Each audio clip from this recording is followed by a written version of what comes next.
Hey everyone, Idol Factory's situation literally got worse overnight. Yesterday, Becky held her press conference and exposed everything, and now Freen's company has released their own statement, and guess what? Idol Factory owes Freen money too. Let's take a look at the statement from Solon Entertainment, Freen's company. They said that Freen suffered damages during the filming of the project she did under her former agency. The estimated damage is around 10 million baht, caused by unresolved legal issues involving her rights as an artist. Solon also confirmed that Freen's contract termination was completely legal and followed every term in the agreement.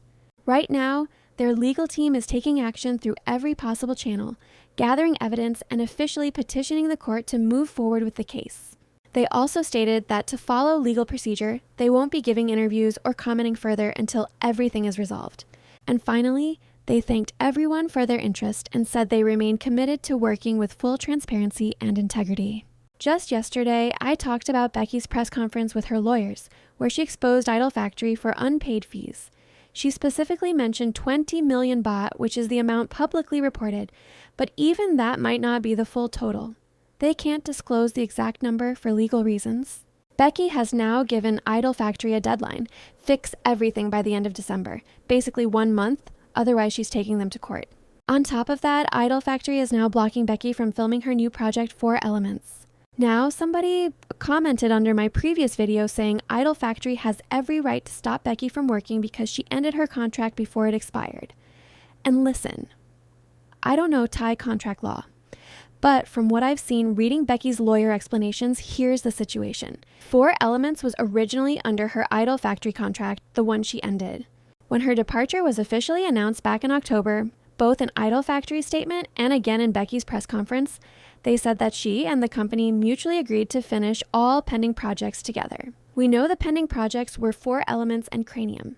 Now, my Freen Becky fans, hold my hand when I say this. Let's just forget Cranium for now. It's not happening anytime soon.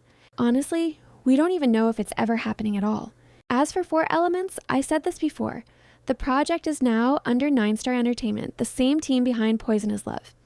In all the recent teasers and promo pics, Idol Factory's logo is completely gone, and Idol Factory hasn't been promoting it whatsoever. So 4 Elements is happening. And Becky was blocked literally when filming was about to wrap up. Plus, the CEO of the project already said the series is dropping in the next few months, starting with Earth, the series. Now let's talk about the fandom's reaction. A lot of fans who previously supported Saint are now digging up more things about him, and Saint is not looking saintly anymore. There is even a clip going around of Freen reacting to Saint during their appearance on The 8 Show. Someone said, Freen's reaction to Saint speaking on The 8 Show a few days ago makes so much sense now. And it really does when you rewatch the full clip. The video is longer, and at the end, Freen literally slow claps and sarcastically while Saint is talking. Now everyone is blaming Saint for this situation. I even saw people saying that Freen unfollowed Idol Factory on Instagram and X, and yes, I personally checked. That's true. But here's the interesting part. She still follows the executives, both the former CEO Saint and the current CEO Mr. Chen. However, Freen's manager unfollowed Saint on Instagram. So all of this combined is naturally pointing fingers at Saint, that he abandoned the company because the ship was already sinking and he didn't want to take responsibility. Pretty much exactly what Mr. Chen hinted on his Instagram story. And this does not look good for Saint at all. It can't be a coincidence that he returns his shares and leaves the company right when the 2 biggest artists walk out for financial reasons. Then he shows up at a fan meet a few days ago and shifts the blame, saying he trusted the wrong person and has no money and has to start his life from zero again. Meanwhile, the managing director who stayed, Mr. Chen, is the one dealing with the aftermath, while Saint basically jumped ship. People who have worked closely with these artists and celebrities are also throwing shade at Saint, and not even subtly. Because of this, the Perth-Saint controversy is being dragged up again. If you don't know, Perth and Saint were a BL pair and they were huge at the time. What led to their split was messy. They were from different companies, their series was successful, but things exploded when Perth's manager publicly accused Saint of stealing opportunities. Worse, they spread horrible false rumors, like claiming Saint, who was only 17-18 then, was accused of casting couch. This absolutely destroyed his mental health and reputation. Perth's team also allegedly blocked Saint from attending cast events, promotions, and group activities, basically isolating him even though he was a main role. One manager was fired, but another key person involved stayed, and that led to the breakup of the pairing. Now that whole saga is resurfacing because of a very pointed tweet. On the 24th, Gong, a Thai celebrity hairstylist/stylist, tweeted this right when Saint was blaming others. Many years have passed, and I'm still stuck playing the role of a victim. I'm a good person. Don't they ever get tired of this? This time around, the pitiful one who trusted the wrong person definitely isn't them, for sure. Soon enough, you'll find out who the real victim is.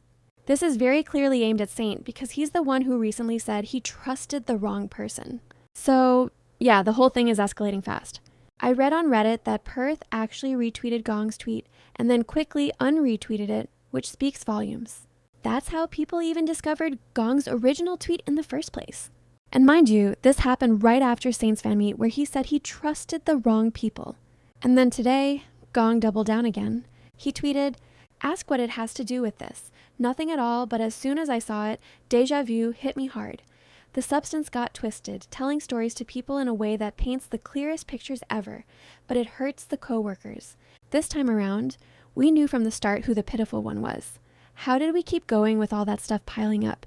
Did you see the little one crying? As for this kid, by the time they got through all that, they were almost sent off for depression therapy." Here, Gong is clearly talking about Perth's struggles with depression. Because 4 years ago, when the Perth-Saint pairing collapsed, Perth was the one who got the most hate.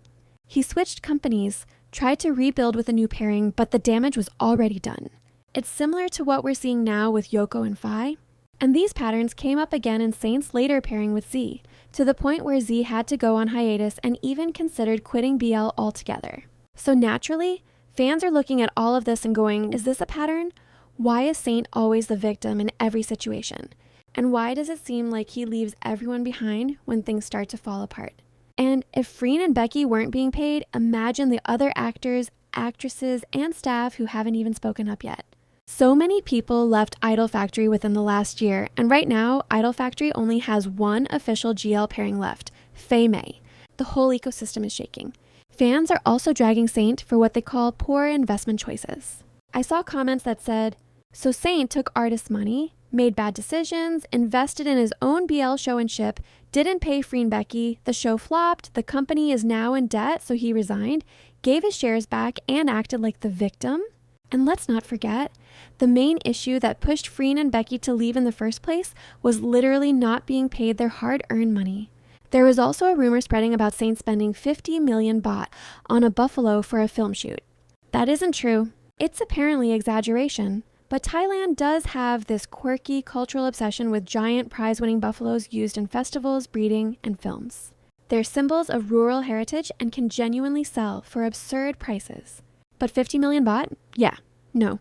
What is true is that Idol Factory reported 11.6 million baht in losses in previous years, and they were already facing lawsuits over unpaid salaries before Freen and Becky. And according to Becky, this payment issue has been happening from the very start, meaning it didn't just suddenly appear in 2025. Imagine working an entire year and not being paid. That's insane. And on top of that, Freen and Becky are now trying to run their own companies. Starting a company needs money, a lot of it, and they have to invest from their own pockets. Even Lisa once talked about this when she launched Loud. She said they had to cut down even on plane tickets just to manage the budget. So just imagine how hard it must be for Freen and Becky right now. Anyway, that's all the information I have for today. Thank you for watching, and I hope to see you guys in the next one.